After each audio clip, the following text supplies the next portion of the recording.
Sir আমরা থাকতে পারতেছি না। বলতে আমাকে তোমার আব্বু বলছে, তোমার আব্বুকে বলছে যে মোবাইলটা আনতে বা ইয়ার থেকে, আমাকে আর কিছু বলে দেয় না। তোমার আব্বুর সাথে তোমার কোনো ঝগড়াঝাটি হয়েছে?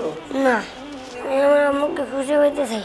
সব দিকে খোঁজাখুঁজি করার পরে কোনো জায়গায় পাই নাই। চকবাজার থানায় নয়ন ইসলাম তার স্বামী জিডি করছে একটা, তার মাধ্যমেও কোনো খোঁজখবর পাইতেছি না আমরা। বাধ্য হয়ে এই C+ টিভিতে আসা। এখন কোনো হৃদয় বায়ন যদি পেয়ে থাকেন, খোঁজখবর পেয়ে থাকেন, ছোটো ছোটো মাসুম বাচ্চা আছে 2টা, আমরা ভাই বোন আছি, আমাদের লম্বা দেওয়া থাকবে, এখানে লম্বা দেওয়া থাকবে। অনুগ্রহ করে আমাদেরকে একটু প্লিজ দাঁড়াবেন।